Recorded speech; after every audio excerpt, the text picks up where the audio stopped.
Alright, so I'm cutting down this tree here and trying not to damage. This is the tree I'm cutting down, if you couldn't tell. Trying not to damage these flowers or this light post or the flowers around there. Try not to damage the sidewalk or anything. I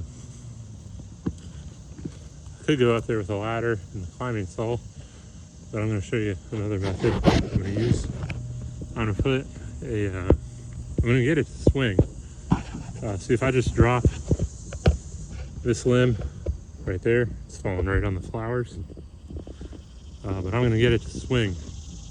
How I'm going to do that, I'm going to put a swinging Dutchman cut in this thing.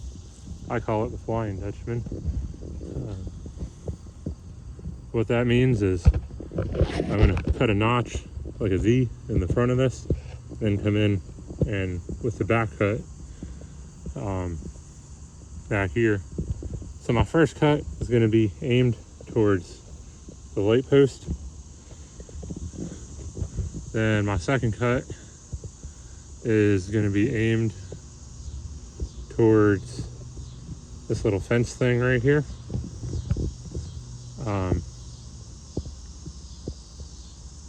Actually, no, I lied. My first cut will be, so I'm going to use a Humboldt style cut. So my first cut is going to be aimed towards here.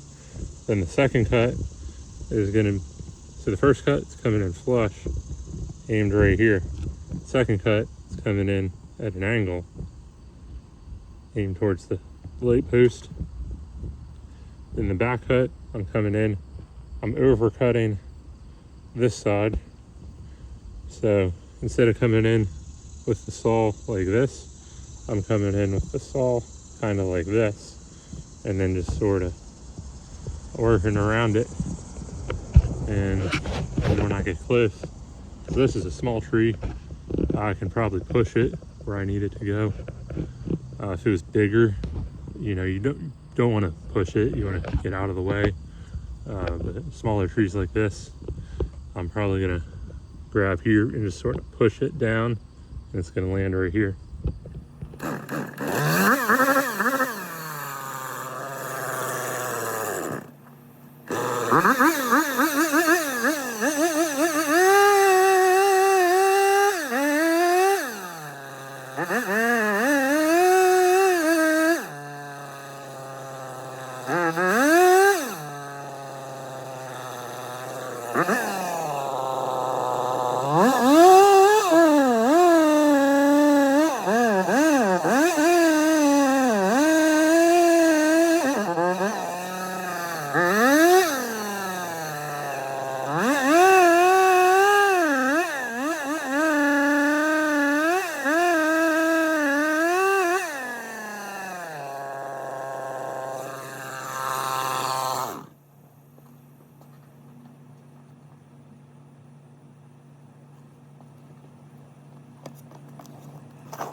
Alright, so see that cut? This is the first cut. This is the second cut. It's not a normal notch.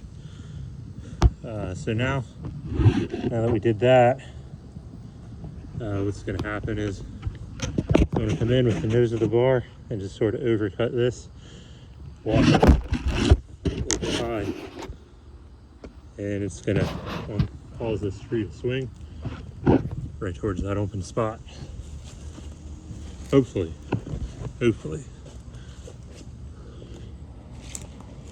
This MS250 about to be replaced with a Ripsaw 550.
Alright, so that wasn't the best swinging Dutchman. I have no clue what kind of tree this is. He told me, but I forget. But it did work. We avoided the flowers, mostly because that little thing hit the sidewalk and then it sort of rolled. But nonetheless, I mean, that was sticking here and then it hit over here. So yeah, I mean, it worked. So in this video, I said that this saw was about wore out. Well, I think I just blew the clutch out of this thing on the last cut. Got the stump a little bit lower. I got that tree all bucked up.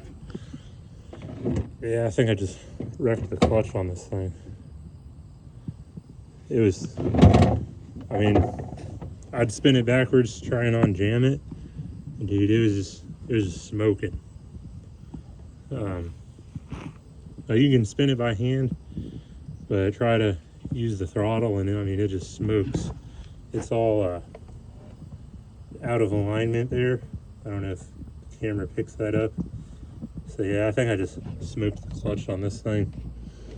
I mean, there's not really any wood chips in there to get this chain stuck. I'll take it apart and mess around with it. But I've had that saw since 2015. It's now 2023, the end of 2023. So, I mean, that saw's about 8 years old. This is probably my most heavily used saw. I bought this down in Wimberley, Texas, cleaning up some storms down there. It already went through and like it wore out a bar. I didn't bend it or nothing. It just completely wore it out. This is my second bar. I've been through countless chains on this thing. So yeah, I mean, I can't complain. They still sell these things in some stores. They are a good saw for what they are. But I think I might replace this one with a Husqvarna The rip saw corded 550. We'll see how that goes.